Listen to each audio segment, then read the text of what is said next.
सीतापदे राम राम राम राम राम राम राम राम राम राम राम राम राम राम श्री रामनाथ संगीतन की जय, श्री प्रभात की जय. நாம் முதல் அத்தியாயம் பார்த்தோம். அமைதியான வாழ்வுக்கு வழி என்னன்றது அந்த புஸ்தகத்தில் பிரபுபாதாருடைய அந்த புஸ்தகத்தில் நம்ம முதல் அத்தியாயம் பார்த்து முடிச்சிட்டோம். அடுத்த ரெண்டாவது அத்தியாயம், இதில் தலைப்பு என்னென்னா மகிழ்ச்சிக்காக கடுமையான போராட்டம். வெளிப்படுத்தப்பட்ட சமய நூல்கள் பரமபுருஷனான பகவானை சச்சிதானந்த விக்கிரக என விவரிக்கின்றன. சத் என்றால் நித்தியம், சித் என்றால் ஞானம், ஆனந்த என்றால் ஆனந்தம், விக்கிரக என்றால் நபர். எனவே மேன்மையான சமமானவரோ அல்லது மேலானவரோ எவரும் இல்லை. இது பகவானை பற்றிய சொற்சுருக்கமும் பொருளாழமும் கொண்ட விளக்கமாகும்.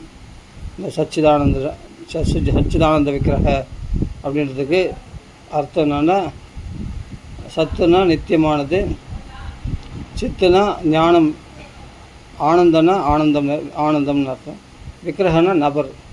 அந்த சச்சிதானந்த விக்கிரக, சச்சிதானந்தமான ஒரு நபராக இருக்கக்கூடியவர் கிருஷ்ணர். இது பகவானை பற்றி சொல் சுருக்கமும் பொருள் ஆழமும் கொண்ட விளக்கமாகும். அப்படின்னா பொருள் ஆழம் இருக்குது. உயிர் வாழும் ஜீவன்கள் மேன்மையான பகவானின் மிக சிறிய பகுதிகளே. ஆகையால் அவையும் நித்தியமான வாழ்க்கைக்காகவும் முழுமையான ஞானத்திற்காகவும் ஆனந்தத்திற்காகவும் விருப்பம் கொண்டு அதற்காக செயல்படுகின்றன. இவ்வாசைகள் மனித குலத்திலும் வெளிப்படுகிறது. மேலும் சொர்க்கலோகம், ஜனலோகம், தபோலோகம், மகர்லோகம், பிரம்மலோகம் போன்ற மேலோகங்களில் உயிர் வாழும் ஜீவன்கள் நீண்ட ஆயுளையும் அதிக ஞானத்தையும் பேரானந்தத்தையும் பெற்று வாழ்கின்றன. இப்பௌதிக பிரபஞ்சத்தின் மேன்மையான கிரகத்தில் ஆயுளும் ஆனந்தத்தின் தரமும் இப்பூவுலகில் இருப்பதை விட பல்லாயிரம் மடங்கு அதிகமாக இருப்பினும் அங்கும் முதுமை, பிணி, இறப்பு என்னும் துன்பங்கள் இருக்கின்றன. எப்படி இருப்பினும் மேன்மையான பகவானுடைய தொடர்பினால் கிடைக்கக்கூடிய பேரானந்தத்துடன் ஒப்பிட்டு பார்க்கும்போது இம்மேல் உலகங்களில் பெறும் இன்பம் அற்பமானதே.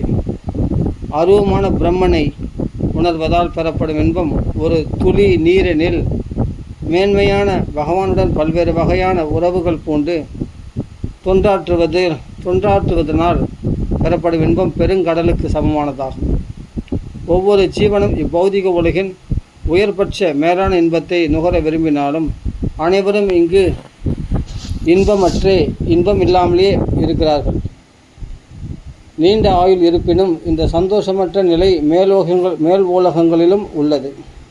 இது பௌதிக இயற்கையின் விதிகளால் ஏற்படுவதாகும். நாம் நமது ஆயுளையும் வாழ்க்கை தரத்தையும் உயர்த்தி கொண்டாலும் பௌதிக இயற்கையின் விதிகளின்படி சந்தோஷமற்றே இருப்போம். காரணம், பௌதிக நடவடிக்கைகளினால் நாம் பெறும் இன்பத்தின் தரம் நமது சட்டபூர்வமான நிலைக்கு உகந்த இன்பத்தினை தருவதிலிருந்து மாறுபடுவதேயாகும். ஜீவாத்மாக்கள் சச்சிதானந்த விக்கிரகமான பகவானுடைய மேன்மையான ஆன்மீகத்தன்மையுடன் கூடிய இன்பத்தினை பெரும் மனோபாவத்தை பெற்றிருக்கின்றன. ஆனால் துரதிருஷ்டவசமாக ஜீவாத்மா தனக்கு பொருந்தாத சூழ்நிலையான பௌதிக இயற்கையின் வாயிலாக இன்பம் நுகர வீணாக செருக்குடன் முயற்சி செய்கின்றன. துரதிருஷ்டவசமாக ஜீவாத்மா தனக்கு பொருந்தாத சூழ்நிலையான பௌதிக இயற்கையின் வாயிலாக இன்பம் நுகர வீணாக செருக்குடன் முயற்சி செய்கின்றன. எப்படியாவது பிடிவாதமாக இன்பத்தை அடைஞ்சே தீருவேன், நான் சந்தோஷம் அடைஞ்சு தீருவேன், நான் சம்பாதிச்சிடுவேன், நான் பெரிய ஆள் ஆகிடுவேன், நான் இதுவாகிடுவேன், எப்படியாவது நான் சுகத்தை அனுபவிச்சுடுவேன் அப்படின்னு அவ்வளோ செருக்குடன், அவ்வளோ முயற்சியோடு, அவ்வளோ தீவிரம் காட்டுறது. ஆனால் இல்லாத இடத்துல காட்டுது, அந்த சந்தோஷம் இல்லாத இடத்துல காட்டுகின்றது. அந்த இன்பம் நுகர வீணாக, அது வீணாக வார்த்தை ரொம்ப கவனிக்கணும். வீணாக தான் அந்த செருக்குடன் முயற்சி செய்கின்றன. அந்த முயற்சியானது வீணானது அப்படின்னு புரிஞ்சுக்கணும்.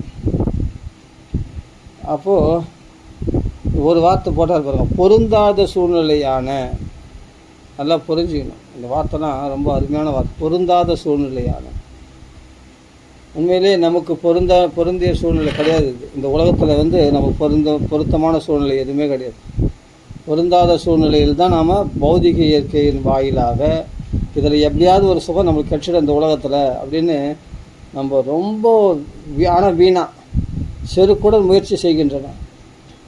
என்றைக்கோ ஒரு நாள் சௌக்கியம் கிடச்சிடுன்னு சொல்லிட்டு முயற்சி மெய்வருத்த கூலி தரும் அப்படி இப்படி நீ பழமொழிலாம் சொல்லுவாங்க இல்லையா. அதுக்காக நம்மனா கடுமையாக முயற்சி பண்ணுறோம், வெற்றி கிடச்ச மாதிரி. அப்புறமா ஏதோ கொஞ்சம் லைட்டாக வெற்றி கிடையாது. பற்றியா என் முயற்சிக்கு வெற்றி கிடச்சிது, அல்ப சந்தோஷம். அதுக்கப்புறம் அவன் அனுபவிக்கிற 1008 துன்பங்கள். நான் பெரிய பணக்கார, எவ்வளோ கடுமையாக உழைச்சி பணக்காரன் ஆகிட்ட பேர் இப்போ துன்பமே இல்லையா. இப்போ தான் பன்மடங்கு துன்பங்கள் அவனுக்கு அதிகமாக இருக்கும். அது தெரியல. அந்த செருக்கு, அந்த கர்வம், நான் சம்பாதிச்சேன், நான் எல்லாம் நான் உழைப்பு, என் உழைப்பில் முன்னேற்றம் அடைஞ்சு நான் பெரிய பணம் இன்றைக்கி இவ்வளோ பெரிய ஆளாக இருக்கேன்னா எதனால்? நான் சின்ன வயசில் அப்படி கடுமையாக உழைச்சேன். அவ்வளோ செருக்கு. அந்த செருக்குனால அவன் சந்தோஷமாக இருக்கானுன்னு கேட்டால் சந்தோஷமாக இல்லை, அதிகமான தொல்லைகள் கட்டின்னு இருக்கான். அதான் சொல்கிறேன், வீணாக முயற்சி செய்கின்றான். அந்த முயற்சினால் வெற்றி கிடைச்ச மாதிரி அவனுக்கு தெரியுது, ஆனால் அதிகமான துன்பங்கள். அப்போ பொருந்தாத சூழ்நிலையில் தான் அவன் இருக்கிறான், சந்தோஷமான சூழ்நிலையில் இல்லை. அவன் பொருத்தமில்லாத இந்த ஜீவாத்மாவுக்கு பொருத்தமில்லாத இடத்துல தான் அவன் இருக்கிறான். ஜீவாத்மா பொருத்தமான இடம் எது அப்படின்னா கிருஷ்ணனுடைய சேவையில் தான் பொருத்தமான இடம். அதான் பொருந்தக்கூடிய இடம். அங்கே தான் உண்மையான சந்தோஷம் இருக்குது. அது தெரியல இந்த முட்டாள் ஜீவனுக்கு. இதெல்லாம் ரொம்ப வார்த்தைகளை கவனித்து படிக்கணும். நான் ஏதோ படப்படம் படிச்சும் போயிடுறேன், எனக்கு ஒன்றும் இல்லை. நான் இதெல்லாம் விளக்கணும்னு அவசியம் இல்லை. நான் பாடு கடை ஏன்னா விளக்குன்னா என்ன பிரபுபாதா சொல்லாதேன்னா அது சொல்லிட்டு போகிறாரு அப்படின்னு நினைப்பாங்க சில பேர். நான் வந்து இது வார்த்தைகளை கவனித்து படிக்கணும். ஒவ்வொரு வார்த்தையிலும் ஆழ்ந்த கருத்துக்கள் இருக்குது. பிரபுபாதாவுடைய வார்த்தைகள் வந்து பிரபுபாதா வார்த்தைகள் கிடையாது, பகவானுடைய வார்த்தைகள்.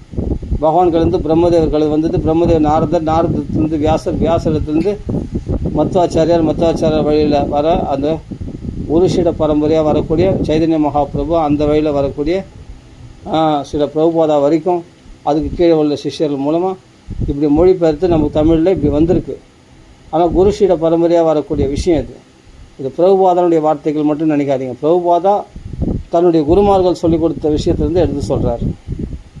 அதனால் இது வந்து கொஞ்சம் கூட மாறாமல் நம்மளுக்கு அப்படியே கொடுக்குறாரு. இதெல்லாம் சாஸ்திரங்கள் இருக்கக்கூடிய விஷயம். இந்த பொருந்தாத சூழ்நிலைன்றதெல்லாம் சாஸ்திரங்களில் இருக்கக்கூடிய விஷயந்தான்.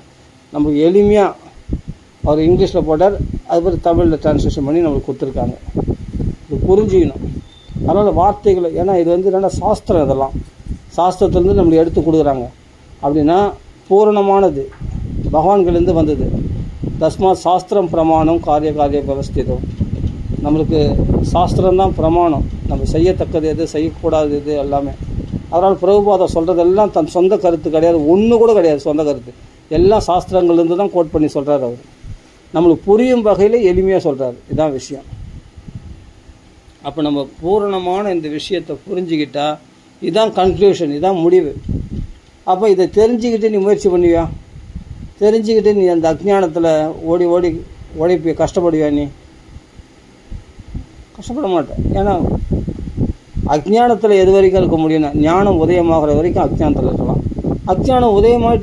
ஞானம் உதயமாயிட்ட பிறகும் அஜ்ஞானத்தில் போய் நான் விழுவேன், நான் அஜ்ஞானத்தில் தான் போய் விழுவேன், நான் கஷ்டம் தான் படுவேன், நான் வீணான முயற்சி தான் பண்ணுவேன் அப்படின்னு சொன்னால் இவ்வளோ விஷயம் கேட்ட பிறகுமா, இப்படிப்பட்ட ஞானத்தை சச்சிதானந்தம் இப்படிப்பட்ட ஞானத்தை பெற்ற பிறகுமா, பகவத் ஸ்வரூபத்தை தெரிஞ்சுக்கின பிறகுமா, ஒரு குருநாதருடைய வழிகாட்டலில் நம்ம வந்த பிறகுமா இந்த அஜ்ஞானத்தில் வீணாக முயற்சி பண்ணணும்? இந்த பொருந்தாத சூழ்நிலையில் நம்ம இருக்கணும்? இதை விட்டு வெளியே வர வேண்டாமா? கிருஷ்ண சேவையில் ஈடுபட வேண்டாமா? புரிஞ்சுக்கணும். அதுதான் இங்கே வார்த்தைகள் ரொம்ப அருமையான. அதான் சொல்கிறேன்னே, பௌதிக நடவடிக்கைகளால் நாம் பெறும் இன்பத்தின் தரம் நமது சட்டபூர்வமான நிலைக்கு உகந்த இன்பத்தினை தருவதிலிருந்து மாறுபடுவதே ஆகும்.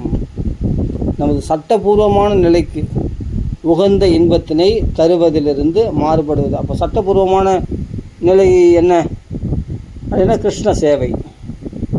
ஏன்னா பகவானுடைய அம்சம் நாம் எங்கேருந்து வந்தோமோ அங்கே திரும்பி போகணும்.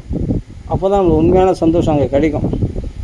இது பொருந்தாத சூழ்நிலைன்னா நம்ம சீதை வந்து ராமரோடு தான் இருக்கணும்.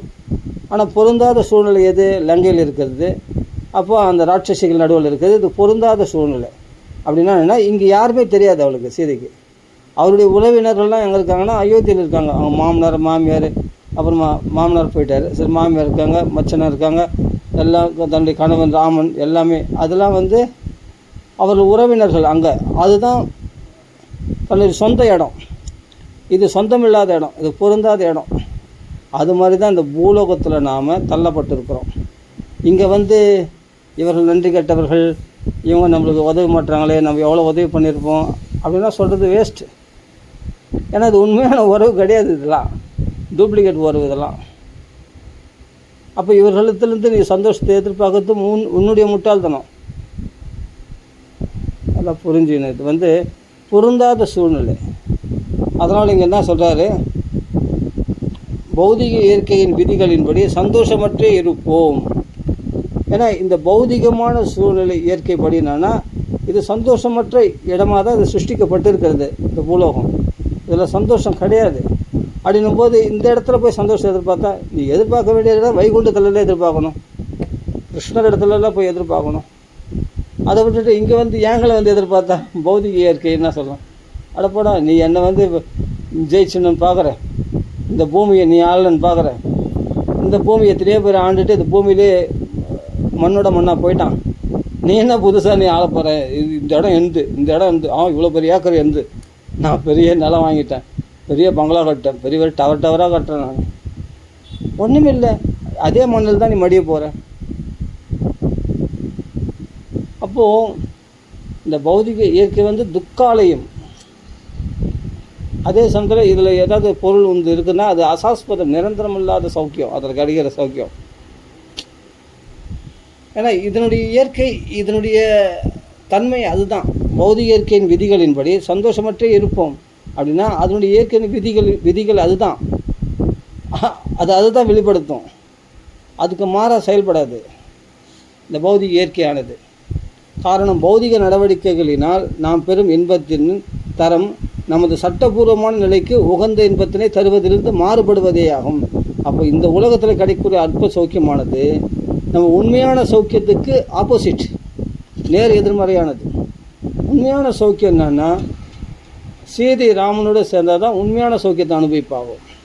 அது மாதிரி இந்த ஜீவாத்மா பரமாத்மாவோடு சேர்த்து வைக்கும்போது தான் உண்மையான சௌக்கியத்தில் நிலை பெற முடியும். நான் ஏன் இவ்வளோ விளக்கமாக இது வந்து எனக்கு வந்து என்னென்னா, நான் படிச்சுட்டு போயிடணுன்னு தான் நினச்சேன்.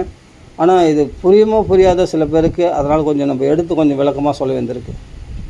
ஏன்னா இந்த வார்த்தைகளை நம்ம வந்து சும்மா ஏதோ கதை புக்கு படிக்கிற மாதிரி படிச்சுட்டு போகக்கூடாது. இதில் ஆழ்ந்த கருத்துக்கள் இருக்குது. முதலே சொன்னால சச்சிதானந்த விக்கிரகம்ன்ற அந்த வார்த்தை வந்து சுருக்கமாக இருக்குது. ஆனால் என்ன சொன்னார், பொருள் ஆழமும் கொண்ட விளக்கமாகும். இந்த விளக்கத்து பொருளாழமும் கொண்ட விளக்கமாகும். அந்த பொருளாழம் கொண்ட விளக்கம் எங்கன்னா சாஸ்திரத்துலேருந்து எடுத்து நம்மளுக்கு பிரபுபாதா சொல்கிறார். அந்த பொருளாழம் என்னன்றது இப்போ புரியுதா? அதனால் பௌதிக நடவடிக்கைகளினால், பௌதிகனா இந்த பூமியில் செய்யக்கூடிய அனித்தியமான செயல்களால், இந்த நடவடிக்கைகளால் நாம் பெறும் இன்பத்தின் நமது தரம் நமது சட்டபூர்வமான நிலைக்கு உகந்த இன்பத்தினை தருவதிலிருந்து மாறுபடுவதே ஆகும். அப்போ சட்டபூர்வமானது என்னென்னா நேர்மையான வழி. நேர்மையான வழின்றது எதுனா, பகவானை நாம் எந்த பகவானை விட்டு வந்தோமோ, இந்த ஜீவாத்மா பல பிறவிகள் உழந்து என்றைக்கு விழுந்தோமோ தெரியாது, எத்தனையோ பிறவிகள் பகவான் விட்டு பிரிஞ்சு வந்துட்டோம். அந்த விட்ட இடத்தை மீண்டும் பிடிக்கிறது தான் நம்மளுடைய நோக்கமே. இதுதான் நியாயமான சௌக்கியம், இதுதான் சட்டபூர்வமான சௌக்கியம். பகவானை அடையிறது தான் உன்னுடைய ஒரிஜினல் ஸ்வரூபமே. அதான் உன்னுடைய உண்மையான இன்பமே. அதை தவற விட்டுட்டு கோட்டை விட்டுட்டு இங்கே அழியோன்னு அலையிற, லோன்னு நாய் மாதிரி நம்ம அலையிறோம் சௌக்கியத்துக்காக. என்ன, அதான் பிரபுபாதா முன்னாடி ஒரு புஸ்தகம் படிச்சுமே, சாப்பாடு எங்கே, பாலுறவு எங்கே, பாதுகாப்பு எங்கே, வீடு எங்கே, மனைவி எங்கே, குழந்தைகள் எங்கே அப்படின்னு இவர்களை தேடின்னு இருக்கிறோமே, இந்த சௌக்கியங்களை தேடின்னு இருக்கமே. நீ சாப்பாடு எங்கே போனால் கிடைக்கும், நீ சம்பளம் எங்கே போனால் கிடைக்கும், நீ பணம் எங்கே போனால் கிடைக்கும், இன்றைக்கி நம்மளுக்கு பாலுறவு சௌக்கியம் எங்கே கிடைக்கும் அப்படின்னு இந்த சௌக்கியத்தையே தேடிக்கொண்டு இருக்கிறோமே. பொருந்தாத சூழ்நிலையில் வைக்கப்பட்ட இதுதான். ஆனால் இது கிடையாது நம்ம சௌக்கியம். நம்ம சௌக்கியம் வேறு, பரமாத்மாவோட கிருஷ்ணரோடு இருக்கக்கூடிய நம்ம சௌக்கியம். அதுதான் இங்கே சொல்கிறார். அதனால் தனக்கு பொருந்தாத சூழ்நிலையான பௌதிக இயற்கையின் வாயிலாக இன்பம் நுகர வீணாக செருக்குடன் முயற்சி செய்கின்றன இந்த ஜீவாத்மாக்கள்லாம். இந்த ஜீவாத்மா தனக்கு பொருந்தாத சூழ்நிலையான பௌதிக இயற்கையின் வாயிலாக இன்பம் நுகர வீணாக செருக்குடன் முயற்சி செய்கின்றன. அவ்வளோ பிடிவாதம், அவ்வளோ செருக்கு, திமிரு. எப்படியாவது நான் அழிஞ்சிடேன்டா, நான் சௌக்கியத்தை அடைய வேண்டாம், அது என்ன என்னை விட்டு எங்கே போயிடும் பார்க்கலாம். இந்த அகங்காரம், செருக்குடன்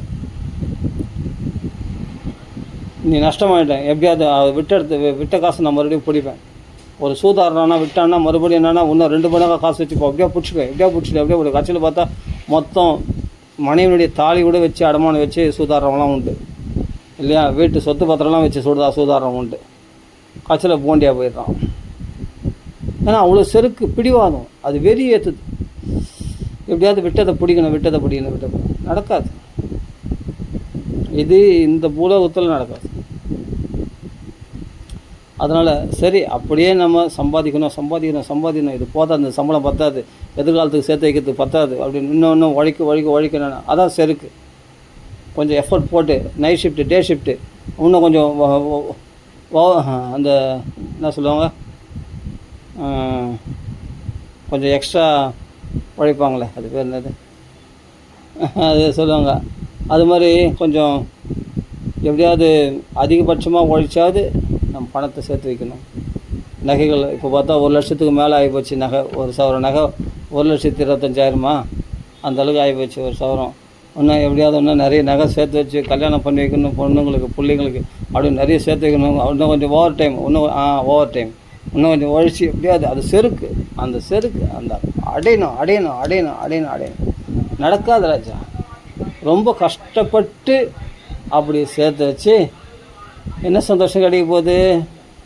நீ என்ன பெருசாக செய்த அப்படின்ற ஒரு கெட்ட பேர் தாங்க எத்தனையோ வீட்டில் நடக்குது இல்லையா? பார்க்குறோம் இல்லையா? கண்ணுக்கு எதிர பார்க்குறோமே. அதனால் எதுக்காக மனுஷன் இவ்வளோ கடினமாக கஷ்டப்படுறான்னா அந்த செருக்கு. மொத்தம் அடைஞ்சிடுவோம். அந்த ஏமாற்றுதல், இந்த மாயை ஏமாத்துது, இவனை ஏமாறதுக்கு தயாராக இருக்கான். சரி, ஓகே.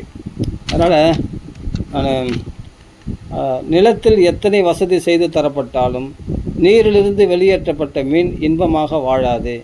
மீன் நீரிலேயே இன்பமாக வாழும். இதே போல்தான் சச்சிதானந்த தன்மையை சிறிதளவே பெற்றிருக்கும் ஜீவாத்மாக்கள் எவ்வளோ பெரிய விஷயத்த இந்த சின்ன புக்கில் எவ்வளோ அழகாக சொல்லியிருக்கார் பிரபுபாதா. ஸ்மால் புக்ஸுன்றோம், ஆனால் எவ்வளோ பெரிய விஷயம் தெரியுமா இது? நம்மளுடைய உண்மையான மீனுக்கு அது எதில் சந்தோஷம்? தண்ணீரில் தான் சந்தோஷம். அது தண்ணி, அதுவும் இந்த வெயில் காலத்தில் தண்ணியை விட்டு வெளியேற்று போட்டால் துடிச்சு போடும். அது மாதிரி தான் நம்ம துடிச்சுட்டு இருக்கிறோமா பகவானை விட்டு பிரிஞ்சு. இங்கே ஓடுறோம், அங்கே ஓடுறோம், எங்கேயாவது சுகம் கழிச்சிடும், எங்கேயாவது நீர் கிடைக்குன்னு அந்த மீன் அப்படி துடிக்குது பற்றியா? அது மாதிரி எங்கேயாவது நம்மளுக்கு சந்தோஷம் கிடச்சிடும், எங்கேயாவது சந்தோஷம் கிடச்சின்னு நம்ம வாழையிறோம். அப்போ ஒரு நாள் செத்து போகிறோம். அப்போ இன்னொரு பிறவி எடுக்கும். அதே மாதிரி மீன் துடிக்கணுமோ மறுபடியும் துடிச்சுன்னு இருக்கிறோம். ஆனால் ஜீவாத்மாவுக்கு அழிவு கிடையாது. அது இன்னொரு பிறவி ஒன்றா எடுக்குமே தவிர அதுக்கு அழிவு கிடையாது. இப்படி பிறவிகள் தோறும் இப்படி துடிச்சுன்னு இருக்கிறோம். ஆனால் சொந்த இடத்துக்கு அந்த நீர், நம்ம அந்த மீனானது தன்னுடைய நீரில் விடப்பட்டால்தான் அது குடும்பத்தோடு, அந்த மீனை குடும்பத்தோடு அது சந்தோஷமாக இருக்கும். அதுபோல் பகவான் இடத்துல நம்ம சென்று அடைந்தால்தான் உண்மையான நம்ம நிலை. அதுதான் நம்ம நீர்வாழி பிராணி நிலத்தில் வாழ முடியுமா? அது பொருந்தாத சூழ்நிலை மீனுக்கு. அது மாதிரி நாமளும் வெயிலில் இந்த பொருந்தாத சூழ்நிலையில் இப்படி சம்சாரம் என்ற அக்னினால் எரிக்கப்படுகின்றோம். அது மீனானது தண்ணியிலேருந்து வெளியே வந்துச்சுன்னா அது சூரிய வெயிலில் அந்த அக்னினால் எரிக்கப்படுகிறது. அது மாதிரி நம்ம சம்சாரன்ற அக்னினால் எரிக்கப்படுகிறோம். அவன் மறுபடியும் மீனில் தண்ணியில் வந்துட்டா குளிர்ச்சியாக ஜில்லுன்னு இருப்போம். அது கிருஷ்ணனுடைய திருவடியில் வந்ததால் தான் நம்ம இந்த குளிர்ச்சியை அனுபவிக்க முடியும். சரி, இதெல்லாம் விரிவாக சொல்ல அப்படியே படிச்சுனே போனால் புரியும். இருந்தாலும் கொஞ்சம் எடுத்து அனுவாதம் பண்ணி சொன்னால் இன்னும் நல்லா எளிமையாக புரியுமே, கொஞ்சம் கொஞ்சம் நல்லா இருக்குமேன்றதுக்காக தான் நம்ம இப்போ எடுத்து கொஞ்சம் விரிவாக சொல்கிறோம். இல்லாட்டி நம்ம அப்படியே படிச்சுனே போயிடுவேன். ஆனால் இதில் ஆழ்ந்த கருத்து இருக்குது அப்படின்னு தெரிஞ்சுக்கணுக்காக தான் நம்ம இப்போது எடுத்து விளக்கமாக சொல்ல வேண்டியது சூழ்நிலை. ஓகே. மீன் நீரிலேயே இன்பமாக வாழும். இதே போல் சச்சிதானந்த தன்மையை சிறிதளவே பெற்றிருக்கும் ஜீவாத்மாக்கள் பகவானுடைய அம்சம் நாம, அதனால் நம்ம கையில் சச்சிதானந்த தன்மை இருக்குது. ஆனால் சிறிதளவு இருக்குது, பகவானிடத்தில் பெரிதளவு இருக்குது. தங்களுடைய மாயைக்குட்பட்ட மதியினை கொண்டு இப்பௌதிக பிரபஞ்சத்தில் இன்பமாக வாழ்வதற்கு பல வகை திட்டங்களை தீட்டினாலும் உண்மையில் அவர்களால் மகிழ்ச்சியுடன் வாழ முடியாது. எனவே வேறு விதமான ஆன்மீக இன்பத்தையே அவர்களுக்கு தர வேண்டும். எனவே இத்தற்காலிக இன்பத்தை தவிர்த்து நித்தியமான ஆன்மீக பேரின்பத்தை பெறுவதையே நமது குறிக்கோளாக கொள்ள வேண்டும். சில தத்துவவாதிகள் பௌதிக வாழ்வையும் இன்பத்தையும் மறுப்பதனால் ஆன்மீக இன்பம் பெற முடியும் என கூறுகின்றனர். ஸ்ரீபாத சங்கரரால் உபதேசிக்கப்பட்டபடி பௌதிக நடவடிக்கைகளை மறுப்பது என்னும் கருத்து சிறுபான்மை மக்களுக்கே ஏற்புடையதாக இருக்கும். ஆனால் ஆன்மீக பேரின்பத்தை பெறும் நிச்சயமான உறுதியான வழியாக பக்தி நடவடிக்கைகளையே ஸ்ரீ சைதன்ய மகாபிரபு உபதேசிக்கிறார். இப்பக்தி பணியானது பௌதிக இயற்கையின் அமைப்பையே மாற்ற வல்லது. ஆனால் இதுதான் பக்தி தான் உண்மையான சீக்கிரமாக பகவானை அடையும்படி செய்யும். நம்மளுடைய சூழ்நிலையை மாற்றும். அந்த இயற்கையின் அமைப்பையே மாற்ற வல்லது. பௌதிக இன்பத்தின் மீது மிக்க ஆவல் கொள்வதே காமம் எனப்படுகிறது. இக்காம நடவடிக்கைகளினால் காலப்போக்கில் ஏமாற்றமே ஏற்படுகிறது. நச்சு நிறைந்த பாம்பின் உடல் குளிர்ச்சியாக உள்ளது. ஆனால் இக்குளிர்ச்சியை அனுபவிக்க விரும்பி மனிதன் பாம்பை மாலையாக கழுத்தில் போட்டு கொள்வானே, ஆனால் அவன் அப்பாம்பினால் கடிப்பட்டு இறப்பது நிச்சயமே. பௌதிக புலன்கள் பாம்பிற்கு ஒப்பிடப்படுகின்றன. பௌதிக இன்பங்களில் ஈடுபடுவது நிச்சயமாக நமது ஆன்மீக அடையாளத்தை அழித்துவிடும். நல்லா புரிஞ்சு. பௌதிக இன்பங்களில் ஈடுபடுவது நிச்சயமாக, அதாவது கேரண்டியாக சொல்கிறார். பௌதிக இன்பத்தில் ஈடுபட்டு நான் ஆன்மீக சௌக்கியத்தை அனுபவிப்பேன், எனக்கு கிருஷ்ண பக்தி வந்துடும், ராமபக்தி நடக்கவே நடக்காது. நான் சேலஞ்ச் பண்ணி சொல்கிறேன். பௌதிக இன்பங்களில் ஈடுபடுவது நிச்சயமாக நமது ஆன்மீக அடையாளத்தை அழித்துவிடும். அந்த நம்ம ஆன்மீகமான ஆத்மான்ற அந்த அடையாளத்தையே காணாமல் பண்ணிடும். நம்ம ஆத்மாவையே மறக்க வச்சிடும். இந்த பௌதிக சூழலில் அப்படிப்பட்ட கலங்க நிறைஞ்சது. அந்த அடையாளத்தை அழிச்சிடுமா, அதை எரேஸ் பண்ணிடும். எனவே அறிவுள்ள மனிதன் இன்பத்தின் உண்மையான மூல ஆதாரத்தை கண்டறிவதில் ஆர்வம் கொள்ள வேண்டும். இது மூல ஆதாரம் எங்கே? நம்ம இதெல்லாம் உண்மையான நம்ம சுகத்தை தேடுறோம். ஆனால் சம்மந்தமில்லாத விஷயத்தில் சுகத்தை தேடுறோம். காமத்திலேயோ பெண்ணாசிலையோ மண்ணாசிலையோ சுகத்தை தேடுறோம். உண்மையான சுகத்தை நம்ம பகவான் கிருஷ்ணனுடைய சேவையில் தேடணும். பகவான்களுக்கு காட்டக்கூடிய அன்பில் பிரேமையில் தேடணும். அங்கே தான் இருக்குது உண்மையான சுகம். எப்படி இருப்பினும் இம்மூல ஆதாரத்தை கண்டறிவதற்கு இன்பம் என்றால் என்னவென்ற ஞானத்தை நாம் பெற வேண்டும். ஃபஸ்ட்டு இன்பம்னா என்ன? இந்த பூலோகத்தில் அனுபவிக்கிற அல்ப சௌக்கியமாக ஒரு லட்டு சாப்பிட்றதா இன்பம்? அது கிடையாது. கரும்பை பற்றிய அனுபவம் இல்லாத முட்டாளின் கதை ஒன்று உண்டு. கரும்பின் தன்மைகளை பற்றி நண்பனிடம் அந்த மூடன் கேட்க அவனது நண்பன் அரைகுறையாக கரும்பு மூங்கில் கம்பை போன்று இருக்கும் என்றான். இதைத் தொடர்ந்து அம்மூடன் மூங்கில் குச்சியிலிருந்து சாரெடுக்க முற்பட்டு தோல்வி அடைந்தான். இதுவே மாயைக்குட்பட்ட ஜீவாத்மாவின் நிலையாகும். நித்தியமான இன்பத்தை தேடி அலையும் ஜீவாத்மா தற்காலிகமான துன்பங்கள் நிறைந்த இப்பௌதிக உலகில் அவ்வின்பத்தை பெற முயல்கின்றான். பகவத்கீதையில் இப்பௌதிக உலகம் துன்பங்கள் நிறைந்த உலகமாக விவரிக்கப்பட்டுள்ளன. ஆப்ரம்ம புவன ஆலோகா புனர் ஆவர்த்தினோ அர்ஜுனா மாம் உபைத்தியது கௌந்தேய புனர் ஜன்மன வித்தியதே. பௌதிக பிரபஞ்சத்தின் மிக உயர்ந்த கிரகத்திலிருந்து தாழ்ந்த கிரகம் வரை, அதாவது பிரம்மலோகத்திலிருந்து இந்த பூலோகம் தாழ்ந்த லோகம் வரைக்கும், தாழ்ந்த கிரகம் வரை அனைத்திடங்களும் திரும்ப திரும்ப பிறப்பு இறப்பு ஏற்படும் துக்க நிறைந்த இடங்களே. ஆனால் ஓ குந்தியின் மகனே அர்ஜுனா, என் இருப்பிடத்தை அடைந்தவர்கள் மறுபடியும் பிறவி எடுப்பதே இல்லை. மாம் விபத்தியது கௌந்தேய புனர்ஜன்மன வித்தியதே. என் இருப்பிடத்தை அடைந்தவர்கள் மறுபடியும் பிறவி எடுப்பதே இல்லை. பகவத்கீதை 8வது அத்தியாயம் 16வது ஸ்லோகம். அப்போது இன்பம் காண விரும்புவது இயற்கையானதே, நல்லதே. ஆனால் அதை விஞ்ஞானம் என்ற பௌதிக பொருள்களிலிருந்து பெற முயல்வது ஏமாற்றி. அனுபவத்தில் பார்த்தா இந்த சந்தோஷம் ஏமாற்றத்தை தான் கொடுக்கும். பௌதிகத்தில் இது ஒரு மாய வேட்டை. முட்டாள்களால் இதனை புரிந்து கொள்ள முடியாது. மாய வேட்டை.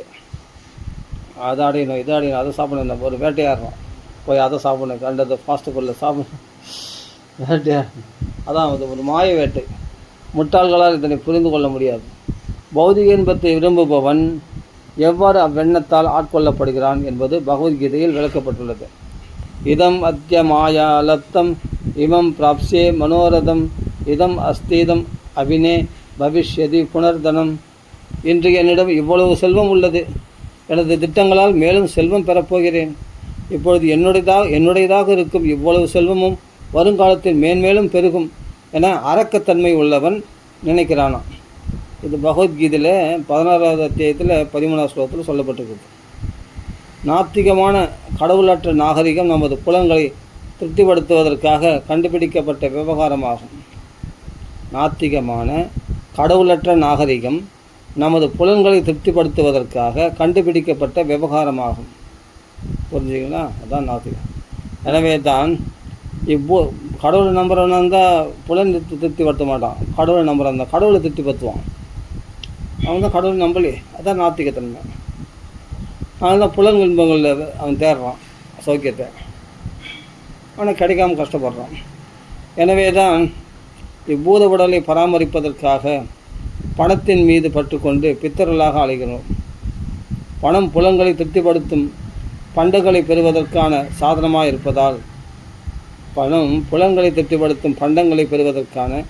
சாதனமாக இருப்பதால் நாம் அனைவரும் அதனை தேடி அலைகின்றோம். எனவே தங்கத்தை தேடி அலையும் குழப்பமும் கலவரமும் நிறைந்த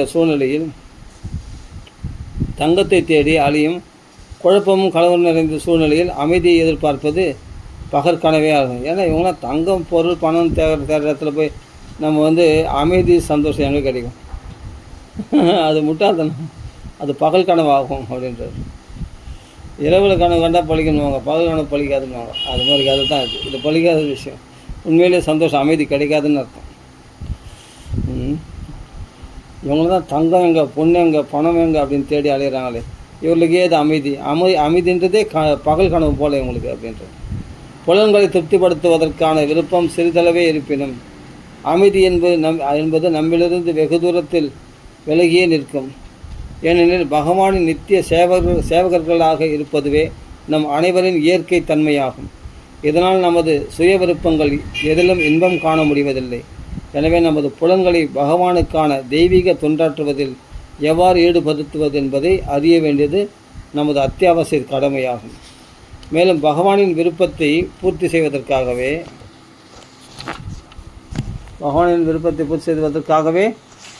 அனைத்தையும் உபயோகிக்க வேண்டும். ஏன்னா நம்ம சொரூபமே அதான், இந்த ஜீவாத்மனுடைய வேலையே அதான், பகவானை சந்தோஷப்படுத்த வேண்டியது தான். இந்த புலன்களை இன்றைக்கி இருந்து நாளைக்கு போகிற இந்த உடலில் இருக்கிற இந்த புலன்களை திருப்திப்படுத்துறது இந்த ஜீவாத்மனுடைய வேலை கிடையாது. இந்த உடம்பு என்னைக்குனாலும் கீழே போயிடும். ஆனால் பரமாத்மா நம்ம விட்டு விலகாதவர், அவரை தான் திருப்திப்படுத்தணும், கிருஷ்ணனை தான். இது மட்டுமே நாம் பெருமளவில் பெரும் அமைதியை தரக்கூடியதாகும். இது பகவானுடைய சேவை தான். உடலின் ஒரு பகுதி மட்டும் தனியாக இன்பம் காண முடியாது. முழு உடலுடன் ஒத்துழைத்து அதற்கு சேவை செய்தால் மட்டுமே உடலின் பகுதிகள் இன்பம் காண முடியும். பரமபுருஷரான பகவானே பூரணமானவர். நாம் அனைவரும் அவரது பகுதிகளே. இருப்பினும் நாம் அனைவரும் நமது சுயநலனிலேயே நாட்டம் கொண்டுள்ளோம். பெரும்பான்மையினர் பகவானுக்கு தொண்டாற்றுவதில் நாட்டம் கொள்வதில்லை. இதுவே நாம் இப்பௌதிக வாழ்க்கையில் கட்டுண்டதற்கான அடிப்படை காரணமாகும். இதன் விளைவாகவே சந்தோஷமற்ற நிலை ஏற்படுகிறது. பல மாடி கட்டிடங்களில் தனது அலுவலகத்தை கொண்டிருக்கும் அதிகாரி முதல் வீதியில் உள்ள கூலிக்காரன் வரை அனைவரும் சட்டப்பூர்வமாகவே செல்வத்தை ஈட்டுவதற்காக கடுமையாக உழைக்கிறார்கள். உண்மையில் இவை அனைத்தும் கள்ளத்தனமே. ஏனெனில் ஒருவித சுயலாபத்திற்காக உழைப்பது கள்ளத்தனம் மட்டுமல்ல, கேடு விளைவிக்கக்கூடியது ஆகும். என்ன சந்தோஷமாக இருக்கிறான் கொடுப்பாங்க, என்ன உழைச்சி எவ்வளோ சம்பாதிச்சு என்ன கஷ்டம் கஷ்டம் கஷ்டம். நமது செயல்கள் அனைத்தையும் கிருஷ்ணரின் மகிழ்ச்சிக்காகவும் அவரது சேவைக்காகவும் மேற்கொள்ள வேண்டும். அப்படிப்பட்ட பக்தர்களை பார்த்து சோம்பேறிகள்ன்றாங்க.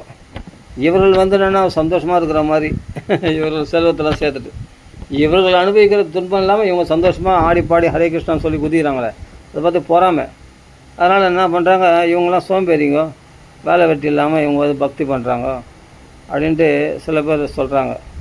ஏன்னா அந்த பக்தியினுடைய உண்மையான சௌக்கியம் அவங்களுக்கு தெரியாததுனால, கிருஷ்ணருடைய பிரேமையை பெறாததுனால, இவர்கள் கடுமையாக உழைச்சி சம்பாதிக்கிறதுலேயே சுகம் கண்ட இவர்கள்லாம் அது மாதிரி பொறாமையில் பேசுகிறாங்க, நம்மள மாதிரி கடுமையாக உழைக்கலையேன்னு.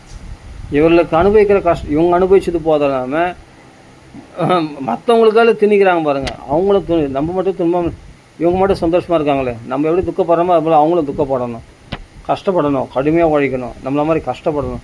அது மாத்திரம் நான் கஷ்டப்படணும், சந்தோஷமாக இருக்கக்கூடாது. என்ன மாதிரி கஷ்டப்படணும்டா, சும்மா சோம்பேத்தனமாக கிருஷ்ணராம கோவிந்தனா குத்துருவானா, அப்புறம் நான் இவன் சந்தோஷமாக இருக்கிறேன் அது மாதிரி சந்தோஷம். ஏன்னா இவனுடைய சூழ்நிலை என்னென்னா சந்தோஷம் இல்லாமல் இருக்கிறது தான் இவனுக்கு சந்தோஷம். அப்படிப்பட்ட சூழ்நிலையிலே வாழ்ந்துட்டான். கடுமையாக உழைக்கணும், நல்லா சம்பாதிக்கணும், கடுமையாக உழைக்கணும். இந்த கண்டிஷன் லைஃப்லேயும் இருக்கிறதுனால இவரெல்லாம் பார்த்துனா இந்த துன்பம்லாம் இல்லாமல் ஜாலியாக பகவத் பிரசாதம் சாப்பிட்னு, ஹரே கிருஷ்ணா சொல்லின்னு குதிச்சுன்னு ஆடி பாடினு பாகவதம் படிச்சுன்னு அந்த கிருஷ்ண கதையில் பேசின்னு அப்படியே பவித்திரமாக நல்லா தேஜஸ்வியாக இருக்கிறாங்களே, இவங்கள பார்த்தா அப்படியே பொறுக்கலை இந்த பௌதிகவாதிகளுக்கு. அதனால் இவங்களிடத்துல வந்து பார்த்து பொறாமப்படுறாங்க. நீங்களாம் சோம்பேறிகள், எங்களை மாதிரி கஷ்டப்படணும். சோம்பேறிகளாக கஷ்டப்படவும் முக்கியம் இல்லை. யார் புத்திசாலி, சுமேதசகா, ஹரிநாமம் சொல்கிறவன் தான் சுமேதசகா. இவர்கள்னா அல்பமேதசகா, சிறுமதி படைத்தவர்கள். ஏன்னா பகவன் நம்பிக்கையே இல்லையே, இறை நம்பிக்கையே இல்லையே, நான் கஷ்டப்பட்டால் தான் என் வாழ்க்கையில் அந்த மேலே வர முடியும் அப்படின்னு சொல்லிட்டு அல்ப சௌக்கியத்துக்காக. அதான் பிரபுபாதா சொன்னார், ரெண்டு துண்டு ரொட்டிக்காகவும் ஒரு கோப்பை தேநீருக்காகவும் இவர்கள் கடுமையாக உழைக்கிறார்கள். அது ஒன்றும் இல்லை. லட்சமாக சம்பாதிச்சா கூட நீ சாப்பிட்றது மொத்தம் ஜான் வயிற்று சாப்பாடு தானே, அதிகமாக சாப்பிட்ட போகிறேன் என்ன லட்சமாக அப்படியே எடுத்து வாயில் போட்டு போகிறோமா பணத்தை? இல்லை. அப்புறம் அது பக்தர்களும் பார்த்தா அவர்களுக்கு பகவத் பக்தியில் தொண்டு செய்யும் போதே பகவானால் அவங்க படியளக்கப்பட்டு அவங்க சந்தோஷமாக நல்ல ருசிகரமான பிரசாதத்தை சாப்பிட்டு ஆனந்தமாக இருக்காங்களே. இவரில் ஆசைபூசம் சாப்பிட்டு வேலைக்கு ஓடுறவங்கள கிடைக்கிற அந்த சாப்பிட்டு ஆசைபூசம் சாப்பிட்டு வேலைக்கு ஓடுறாங்க, பையன் மாட்டின்னு ஓடுறாங்க, ஒரு லொங்குன்னு ஓடுறாங்களே. அப்படி போய் பஸ்ஸு படிக்கணும், இது படிக்கணும், கார் படிக்கணும், பஸ்ஸு படிக்கணும், யாரில் அந்த கம்பெனி பஸ் வந்துடுமா அது போய் படிக்கணும்னு ஓடுறாங்களே. அப்போ இவர்களுடைய அமைதியற்ற சூழ்நிலையில் அந்த சாப்பாடு ருசித்து கூட சாப்பிட முடியாத ஒரு நிலையில் இருக்கிற இவங்க, ஆனால் கிருஷ்ண பிரசாதம் அப்படின்னு சொல்லிட்டு ரசித்து சாப்பிட்ற இவங்களுடைய நிலை என்ன? உண்மையான சந்தோஷத்தை யார் அனுபவிக்கிறது அப்படின்னா பக்தர்கள் தான் அனுபவிக்கிறாங்க. பௌதிகவாதிகள் அனுபவிக்கலை. ஸ்ரம ஏவகி கேவலம், கடைசி வரைக்கும் ரிட்டையர்மெண்ட் ஆன பிறகும் கஷ்டம் மட்டும்தான் அவங்க மனசுலையும். இப்போ உடல் கஷ்டம் தீர்ந்து போச்சு ரிட்டையர்மெண்ட் ஆன பிறகு, அப்புறம் மன கஷ்டம் மனசில் கஷ்டப்பட்டு உட்காந்துருக்காங்க ரிட்டையர்மெண்ட் ஆன பிறகு. ஏன்னா பக்திக்கு வர மாட்டாங்க. ஏன்னா பேரம்பத்தி நான் தான் பார்த்தணும், 2 பேரும் ஆஃபீஸ் போயிடுவாங்க, கணவன் மனைவி ஆஃபீஸ் போயிடுவாங்க, இப்போ பேரம்பத்தி நான் தான் பார்த்தணும் அப்படின்னு தாத்தா உட்காந்துருக்காரு ரிட்டையர்மெண்ட் ஆன பிறகு. பேரம்பத்தியில் ஸ்கூலில் கொண்டு போய் விட்டுன்னு வந்தோடனே எல்லாம் பண்ணிடுவார். வீட்டில் சமையல் கமையல் செய்யணும்னா அதையும் செய்வார், கடி போனால் அதுவும் போவார். இதுக்காகவா உனக்கு மனுஷ ஜென்மா கொடுத்தது? யோசிக்க வேண்டாமா? துர்லபம் மனுஷ ஜென்மம், கிடைக்காது மறுபடியும் அந்த மனுஷ ஜென்மா. ஜாக்கிரதை, எழுதி வச்சுக்கோ. நீ 1000 சொல்லு, நான் இது என் கடமைன்னு சொல்லு, இது என் சொந்த உழைப்பு, என் குடும்பம்னு சொல்லு, என் கடமைன்னு சொல்லு, நீ என்ன வேணால் சொல்லிக்கோ. ஆனால் நீ ஏமாந்து போகிறன்றது மட்டும் ஜாக்கிரதை. நீ ஏமாந்து போகிறது மட்டும் சத்தியம், அது மறுப்பே கிடையாது. நீ சத்தியமாக ஏமாந்து போகிற, ஒவ்வொரு நிமிஷமும் ஏமாந்து போகிற. உன் வாழ்க்கையில் நீ நினச்சி உன் வாழ்க்கை வராது, நீ நினச்சி மனுஷ ஜென்மம் எடுக்க முடியாது. பகவான் நினச்சா கொடுக்க முடியும். எல்லா கர்ம குணம் காலம் எல்லாம் பகவானுடைய கையில் ஆட்டி வைக்கப்படுகின்ற ஒரு கருவிகள் தான் இந்த காலமெல்லாம், குணங்கள் எல்லாம். பகவானுடைய கண்ட்ரோலில் ஆடக்கூடியவள் இந்த மாயை, பகவானுடைய கண்ட்ரோல் இந்த முக்குணமான மாயை. அதே சமயத்தில் காலமே தன்னுடைய சக்கரமாக வச்சுருக்கான். இவனால் ஆட்டி வைக்கப்படுகின்றது காலம். உன் கர்ம வினைகளை நினச்சா பகவான் மாற்றிடுவான். அப்போ எல்லாமே பகவான் கண்ட்ரோலில் இருக்கிற அவன் காலை பிடிக்கிறது நம்ம புத்திசாலித்தனமா? என் உழைப்பை நான் சம்பாதிச்சேன், என் குடும்பத்தை காப்பாற்றினா எது பண்ண சுயநலமாக வாழ்ந்துட்டு ஒரு நாள் செத்து போகிறது புத்திசாலித்தனமா? முட்டாள்களாக வாழக்கூடிய தன்மையை புத்திசாலித்தனன்ட்டு அதை நிரூபணம் பண்ணுறதுக்காக வாக்குவாதம் பண்ணுறவங்கள நம்ம என்ன பேச முடியும்? நம்ம மகரிஷிகள்லாம் அப்படி அதுதான் முக்கியம்னா தெய்வத்தை அறிமுகப்படுத்தியே இருக்க மாட்டாங்க. வியாசர், வால்மீகிலாம் ராமகிருஷ்ணருடைய குணங்களை பற்றி எடுத்து சொல்லியே இருக்க மாட்டாங்க. இவ்வளவு சாஸ்திரங்கள், இவ்வளோ வேதங்கள், இவ்வளோ உபனிஷத்துக்கள் வர வேண்டிய அவசியமே இல்லை. ஏன் இவ்வளோ விஷயம்னா, இந்த நாம் என்னதான் சொன்னாலும் இவங்க இந்த பிரகிருதி சுபாவத்தினால இந்த உலக விஷயங்களில் சுகத்தை தேடி தான் ஓடுவாங்க. அவர்கள் எப்படியாவது கரையேற்றி நம்மளை மாதிரி வியாசர், வால்மீகிலாம் நம்மளை மாதிரி இவங்கள சந்தோஷம் அடைஞ்சிடுவாங்களா அப்படின்ற ஒரு பரந்த மனநோக்கத்தோடு தான் இவ்வளோ புராணங்களும், இவ்வளோ இதிகாசங்களும், இவ்வளோ வேதங்களும், இவ்வளோ உபனிஷத்துக்களும், இவ்வளோ மதங்களும். எதனா சம்சார பய நாசனம், அந்த சம்சார பயத்தை நாசம் பண்ணுறதுக்காக தான். உங்கள் புத்திசாலி யாரான்னா சர்வ தர்மான் பரித்தெஜ்ஜ, இந்த கபடம் நிறைஞ்ச தர்மங்களை, போலி தர்மங்களை, அதை நம்மளை சொதர்மன்ற பேரில் சொல்லிட்டு நம்மளை நாமளே ஏமாற்றிக்கின்ற, என் குடும்பம், என்னுடைய புலன்கள் திருப்தி அதுதான் முக்கியம்னு இதெல்லாம் தர்மம்னு சொல்லி நாம் செயல்படுகின்ற அந்த தர்மத்தெல்லாம் தூக்கி விசிறடி. சர்வ தர்மான் பரித்தெஜ்ஜ மாம் ஏகம் சரணம் வரஜ, என் ஒருத்தனையே சரணாகதி அடை, என் சேவையில் முழுமையை ஈடுபடு. உன்னை நான் பார்த்துக்கிறேன். அகம் துவா சர்வபாபி மோக்ஷேஷியாமா சுச்சா. உனக்கு பாவம் வராது. உன் பாவத்தில் தான் உன்னை நான் விடுவிச்சிடுறேன். சுச்சாகா, நீ கவலைப்பட வேண்டியதே இல்லை. உனக்கு தேவையான டைமில் கரெக்டாக வந்துடும். எப்படி துக்கமானது நீ பிரயத்தனம் இல்லாமையே உனக்கு வந்து சேர்கிறதோ, அதே மாதிரி உனக்கு தேவையான சுகமானது அந்தந்த சமயத்துக்கு தேவையான சௌக்கியமானது உன்னை வந்து தேடி வந்து சேரும். அது நான் கேரண்டி. பகவான் சொல்கிறான், யோகக்ஷம் வகம் யோகம், நான் பார்த்துக்கிறேன்.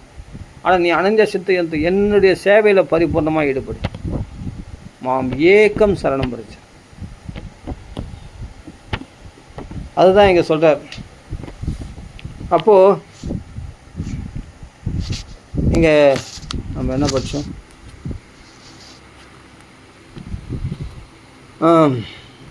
இது மட்டுமே நம்ம அனைத்தையும் வேறு பகவத் தொண்டில் உபயோகிக்கணுமா? இது மட்டும்தான் நம் பெருமளவில் வெறும் அமைதியை தரக்கூடியது. உடலில் ஒரு பகுதி மட்டும் தனியாக இன்பம் காண முடியாது.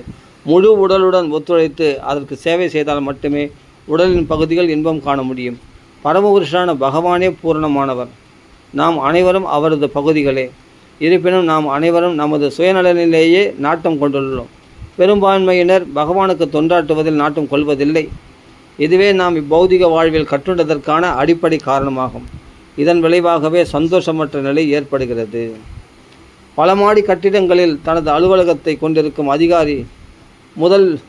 அதிகாரிகள் முதல் வீதியில் உள்ள கூலிக்காரன் வரை அனைவரும் சட்டபூர்வமாகவே செல்வத்தை ஈட்டுவதற்காக கடுமையாக உழைக்கிறார்கள். எல்லாம் எதுக்காக? நாம் பணத்துக்காக தான், வேறு எதுக்காக? பெரிய பல மாடி கட்டிடங்களில் கஷ்டப்படணும், கட்டிடங்கள் கட்டி உல்லாசம் வரணும், அவனும் பணத்துக்காக தான் ஓடுறான்.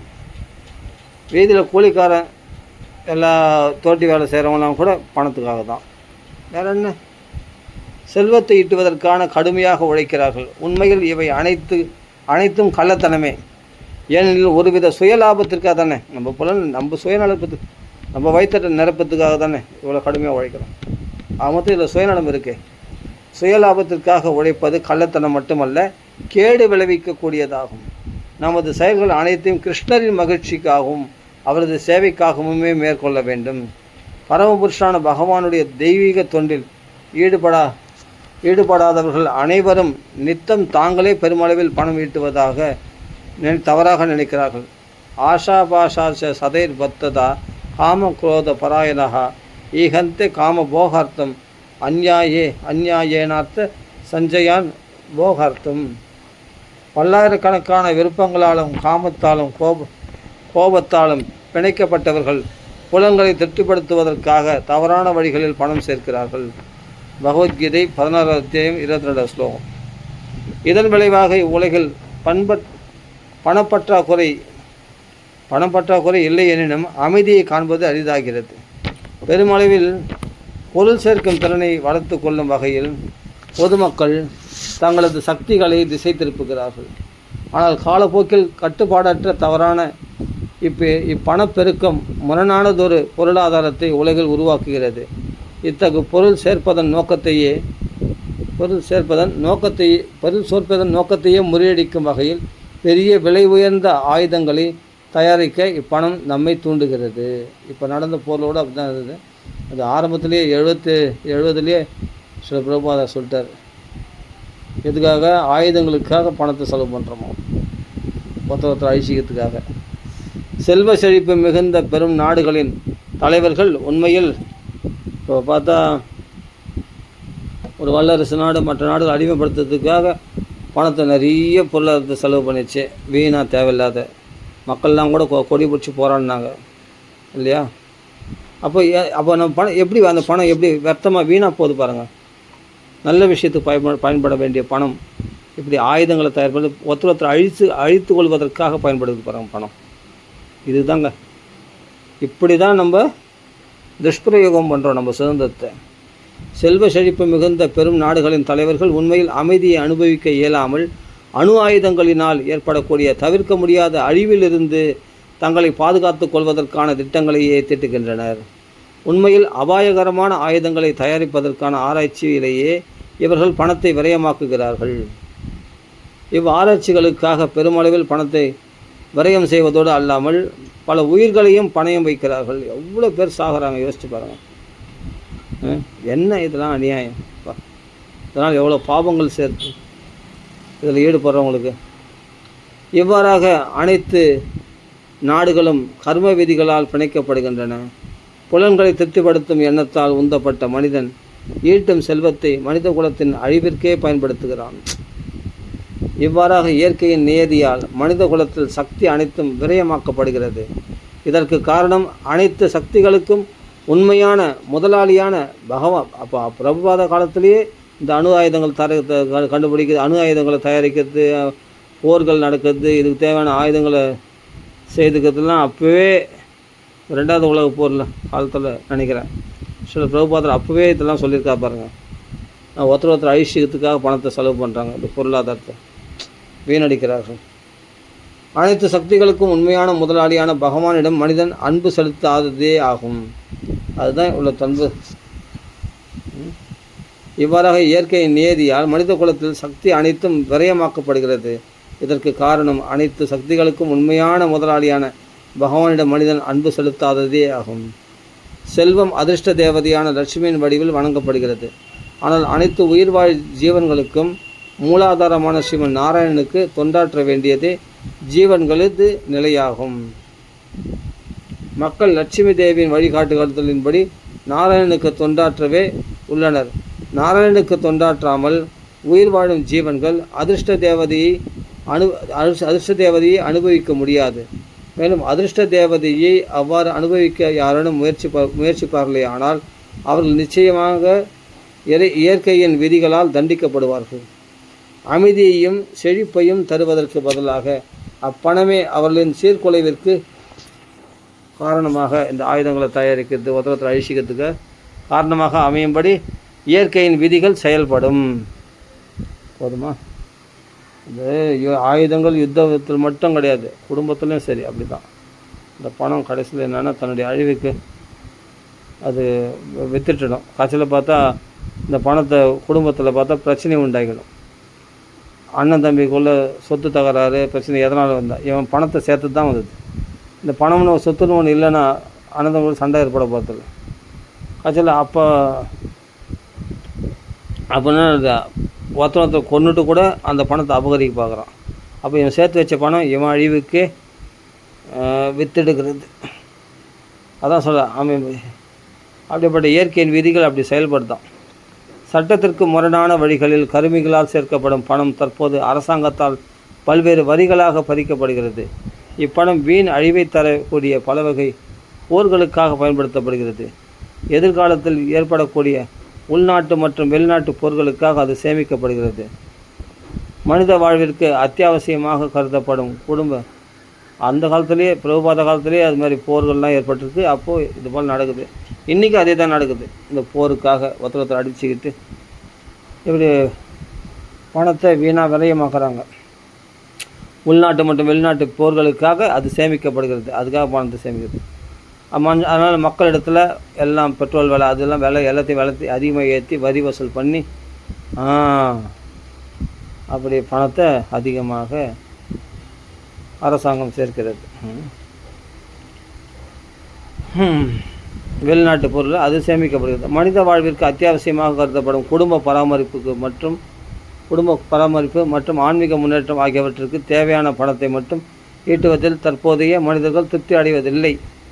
தற்போது மக்கள் திருப்தி செய்ய முடியாத ஆசைகளை நிறைவேற்றி கொள்ள அளவில்லா பணத்தை பெறுவதில் நாட்டம் கொள்கிறார்கள். சட்டத்திற்கு புறம்பான ஆசைகளுக்கு ஏற்ப அவர்கள் சேர்த்து வைக்கும் பணம் மாயாசக்தியின் பிரதிநிதிகளால் அவரிடமிருந்து பறிக்கப்படுகிறது. மருத்துவர்கள், வக்கீல்கள், வரி வசூலிப்பவர்கள், மருத்துவர்கள் நல்லா சாப்பிட்றாங்க.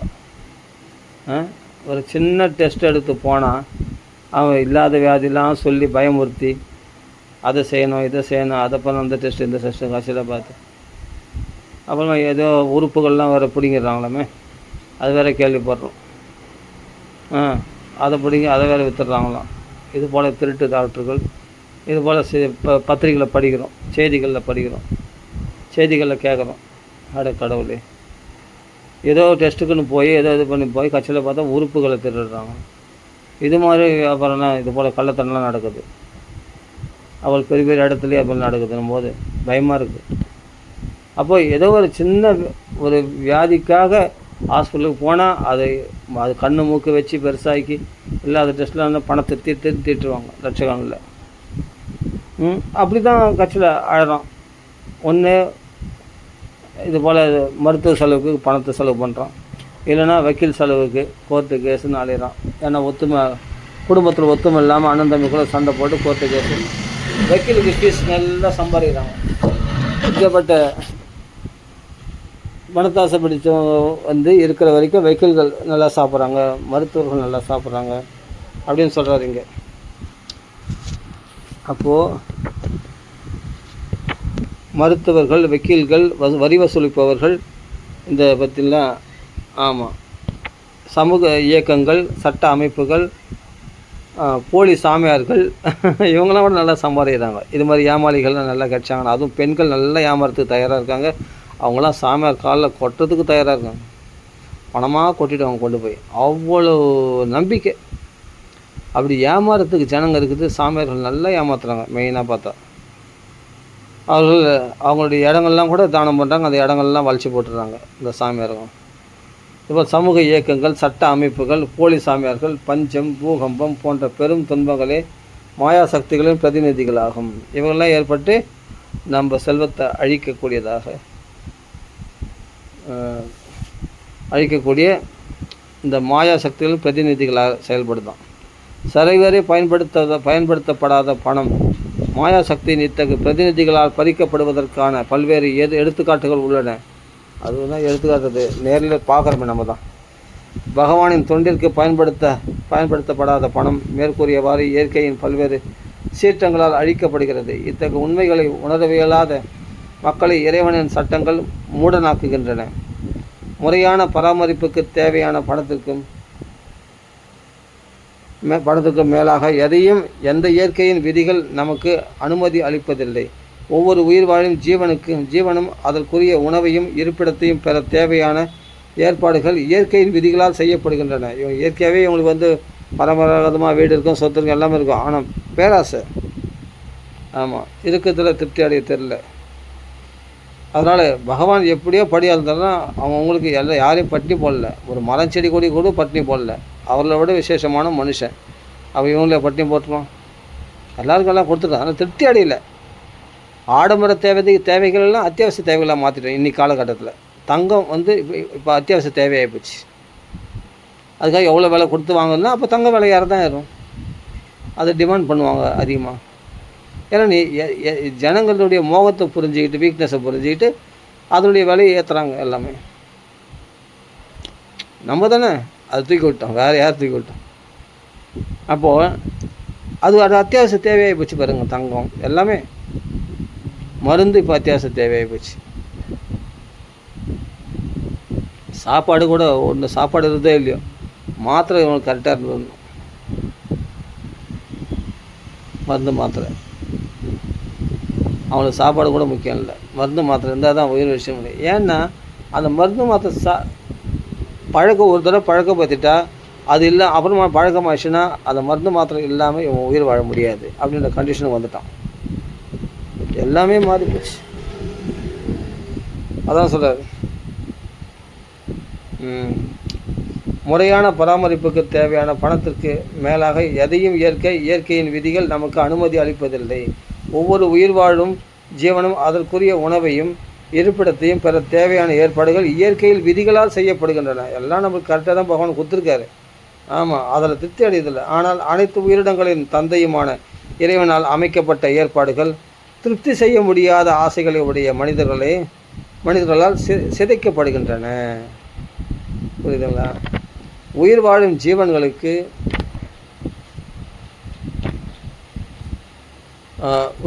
ஜீவன்களுக்கு உப்பு அத்தியாவசிய தேவை என்பதாலேயே மேன்மையான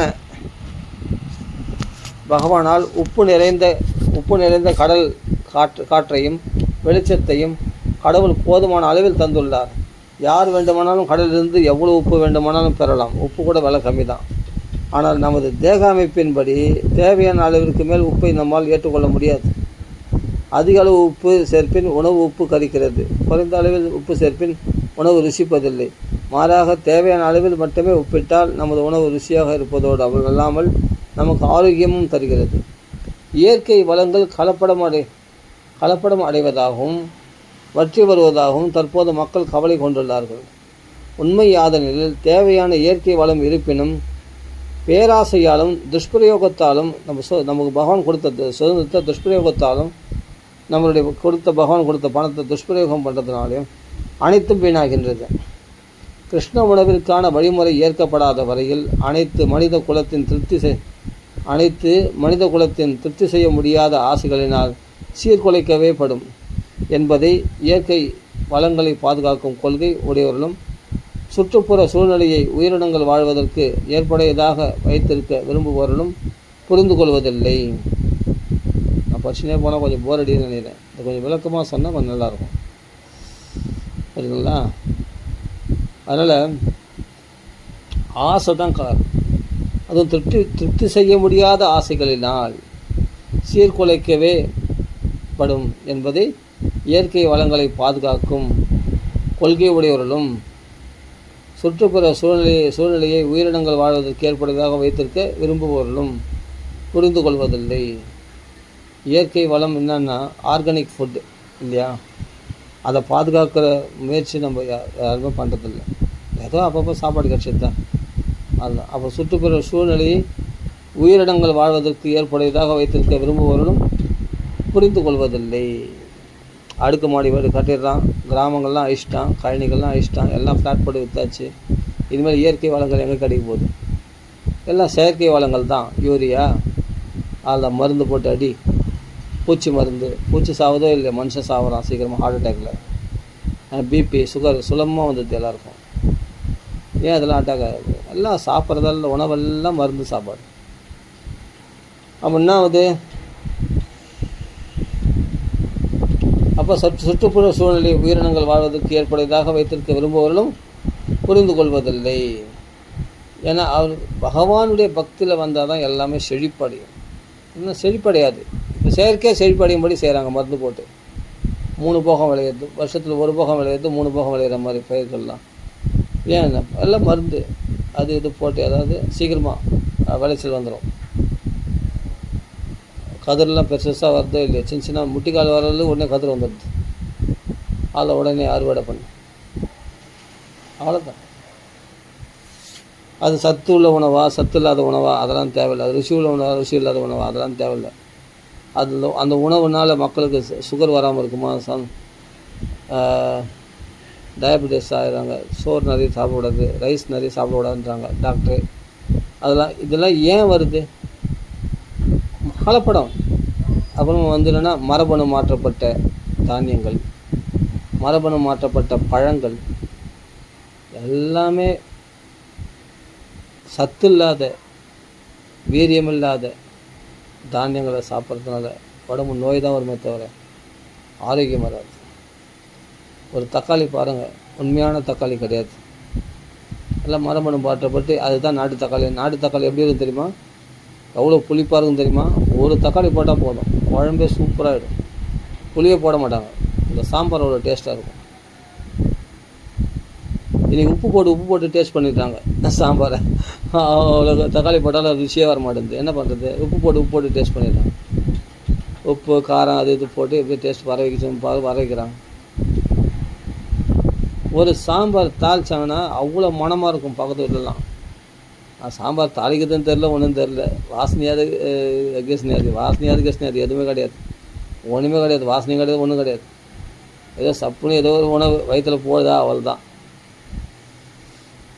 வாய்க்கு ருசியாக இருக்குதே இல்லையோ, ஏதோ ஒன்று வயிற்றுக்கு போடணும், அவள் தான். அது மாதிரி நிலையில் தள்ளப்பட்டிருக்கும். அதனால் இயற்கை வளங்கள்லாம் அழிக்கப்பட்டு விட்டது இல்லையா? மனுஷன் திருப்திப்படுத்த முடியாத ஆசையினால் எல்லாம் ஃப்ளாட் போட்டு வச்சு எல்லாம் மாறி போச்சு. அதான் சரி. அதனால் அமைதியை காண்பது முடியாது. எனவே திருப்தி செய்ய முடியாத துராசைகளான விருப்பங்களான மனிதன் துன்பப்படுகிறான். அவன் துன்பப்படுவது இந்த சப்ஜெக்ட் வேறு. இப்போ நான் சொன்னது இயற்கை வளங்கள் சொன்னேன். ஆனால் இங்கே பிரபுபாதம் சொல்கிற சப்ஜெக்ட் என்னென்னா, மனுஷன் திருப்தி இல்லாமல் இருக்கிறானே, அவன் மனசை பற்றி இங்கே சொல்கிறார். அவன் பேராசையினால் தான் திருப்தி இல்லாமல் இருக்கிறான். அந்த பேராசை தான் அவனுடைய நிம்மதி இல்லாமல் பண்ணுறதுக்கு காரணம் அப்படின்றத இங்கே சொல்கிறார். அதை புரிஞ்சுக்கணும். இங்கே இந்த சாப்டருக்கு கரெக்டாக வந்துடணும். கிருஷ்ண உணர்வு பகவத் சேவையில் எடுக்கும்போது தான் அவன் உண்மையான திருப்தி அனுபவிக்க முடியும். இந்த சாப்பாட்டை பற்றி சொல்லலை, உண்மையாக நம்ம அடியன்னு கொஞ்சம் கூட சொல்கிறேன். அந்த அளவுக்கு வளங்கள் கெட்டு போச்சே இந்த உலகத்தில் அப்படின்னு அந்த வருத்தத்தில் சொல்கிறேன். ஆனால் பிரபுபாதம் சொல்லக்கூடிய விஷயத்துக்கு நம்ம கரெக்டாக வருவோம். அவர் சொல்கிறது என்னென்னா, உண்மையிலே இயற்கை வளங்களை பாதுகாக்கும் கொள்கை உடையவர்களும் அதை பற்றி இங்கே ஒரு வார்த்தை பேசினார். அதனால் நான் அதை பற்றி பேச தேவைப்போச்சு. அதுதான் இங்கே சொல்கிறாரு. அனைத்து மனித குலத்தின் திருப்தி செய்ய முடியாத ஆசைகள்னால் சீர்குலைக்கவே படும் என்பதை இயற்கை வளங்களை பாதுகாக்கும் கொள்கை உடையவர்களும் சுற்றுப்புற சூழ்நிலையை உயிரினங்கள் வாழ்வதற்கு ஏற்புடையதாக வைத்திருக்க விரும்புபவர்களும் புரிந்து கொள்வதில்லை. அதனால் கெடுத்துட்டாங்க அப்படின்றது. இந்த விஷயம் சொன்னதுனால இப்போ நம்ம இதை பற்றி விஸ்தாரமாக சொல்ல வேண்டியதாகிப்போச்சு. காய்னி காட்டலாம். ஆனால் உண்மையிலே இங்கே பேராசை பற்றி தான் இங்கே சொல்கிறார் மெயினாக. கிருஷ்ண உணர்வு இல்லையேல் வாழ்வின் எந்நிலையிலும் அமைதியை காண்பது என்பது முடியாது. ஒரே விஷயந்தான். பகவான் மாம் ஏகம் சரணம் ரஜ. கிருஷ்ணனை சரணம் அடையாமல் உனக்கு சந்தோஷம் கிடையாது.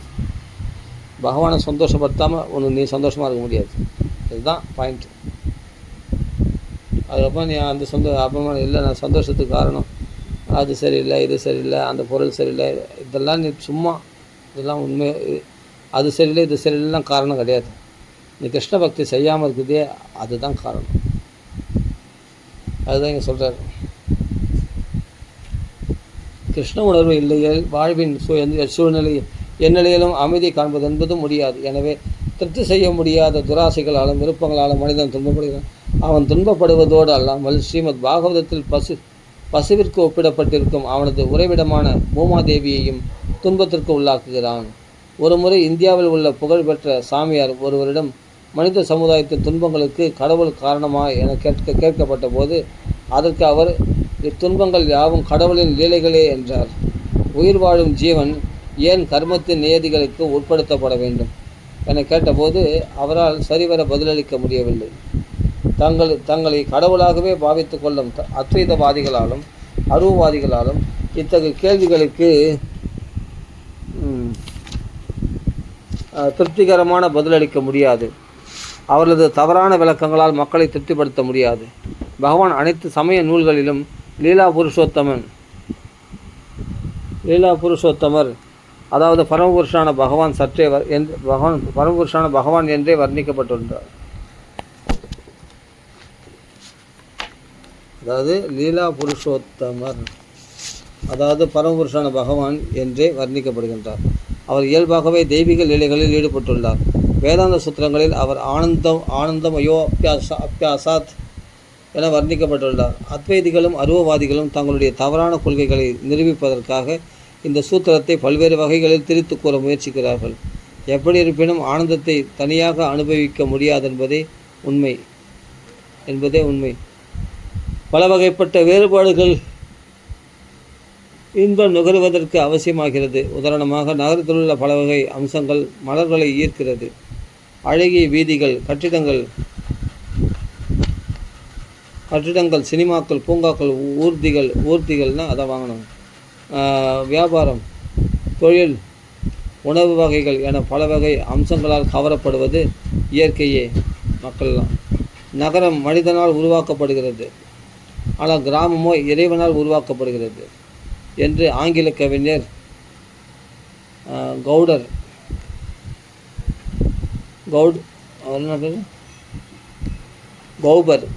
கூறுகிறார். கிராமப்புறங்களில் இயற்கை எழில் பல்வேறு வகைகளில் திகழ்கிறது, ஆனால் நகர்ப்புறங்களில் மனிதனால் உருவாக்கப்பட்ட செயற்கை எழில் பல்வேறு வகைகளில் வெளிப்படுகிறது. கௌபரை போன்ற கவிஞர்கள் கிராமப்புற இயற்கை எழிலால் கவரப்படுகின்றனர், ஆனால் ரசனையற்ற நகர மக்களோ மனிதனால் உருவாக்கப்பட்ட செயற்கையான அம்சங்களையே விரும்புகிறார்கள். எப்படி இருப்பினும் பல வகைப்பட்ட அம்சங்கள் மனிதனை நகரத்திற்கும் கிராமத்திற்கும் ஈர்க்கின்றன. இதுவே வேதாந்த சூத்திரத்தின் சரியான விளக்கமாகும். சுவாமிகள் என அழைக்கப்படும் பெருவாரியானவர்கள் நகரத்தினால் கவரப்பட்டு சமூகத்திலும் பெண்களின் நட்பிலும் இன்பம் நுகர்கிறார்கள். காடுகளில் வாழ வேண்டிய துறவியின் உடைகளை அவர்கள் உடுத்தினாலும் பெரும்பாலும் அவர்கள் காடுகளின் இயற்கை எழிலால் கவரப்படுவதில்லை. அத்தகைய சாமியார்கள் ஆன்மீக வாழ்வின் ஆனந்தத்தை உணராத நிலையில் அத்வைத மற்றும் அருவவாத கொள்கைகளில் ஈடுபாடு கொண்டுள்ளதால் பௌதிகத்திற்கு சம்பந்தப்பட்டவை அனைத்தும் ஆன்மீகத்திற்கும் சம்பந்தப்படும் என்பதை நிராகரிக்கிறார்கள். அவர்களது கருத்துப்படி பௌதிகத்தின் மறுப்பே ஆன்மீகமாகும். பௌதிகத்தை மறுக்கிறதே ஆன்மீகமாகும் அவங்களுடைய கருத்துப்படி பார்த்தா. அதாவது எல்லாத்தையும் வெறுக்கிறது. ஜெகன் மித்தியே, உலகம் பொய்யானது அப்படின்னு. நாங்கள் அந்த பொய்யான விஷயத்தையே நான் பகவத் சேவைக்கு ஈடுபடுத்தினா அது மெய்யான இன்பத்தை எங்களுக்கு கொடுக்குது. கிருஷ்ண பக்தியை பார்த்தா இதுதான் உண்மையான கிருஷ்ண பக்தி. ஆனால் அது பொய்யானது வெறுத்ததுனால அதே அந்த சௌக்கியத்தையும் எழுந்துடுறாங்க.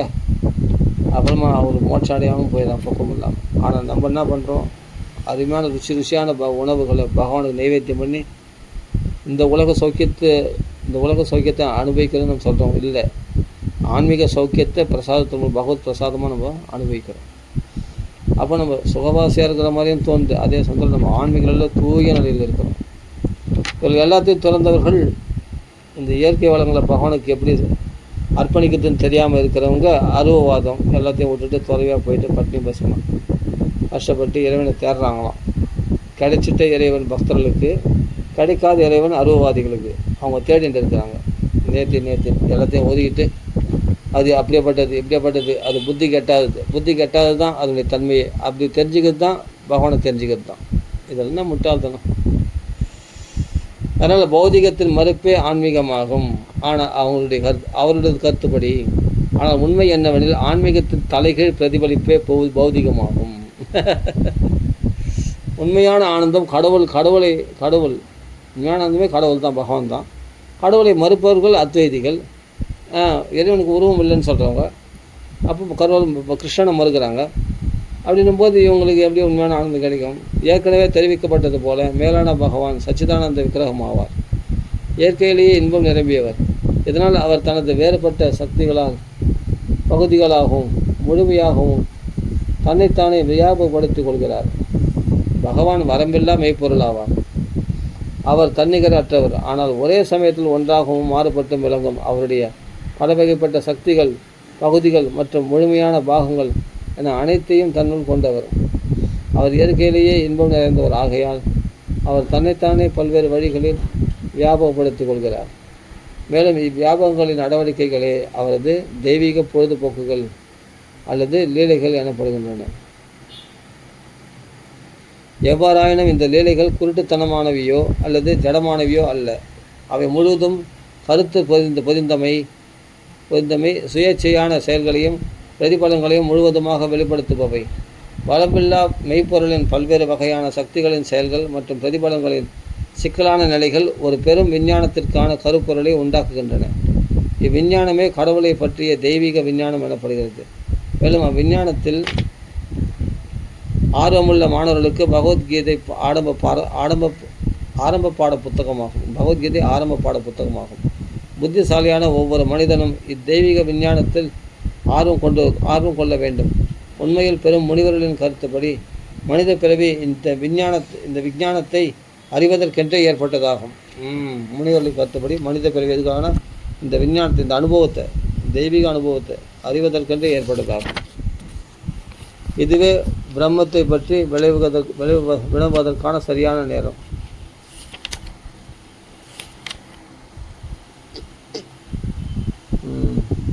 என்பதே வேதாந்த சூத்திரத்தின் முதல் அறிவிப்பாகும். மனித பிறவி இயற்கையாகவே துன்பங்கள் நிறைந்ததாகும். அதனினும் தாழ்ந்த பிறவிகள் மேலும் துன்பகரமானவை.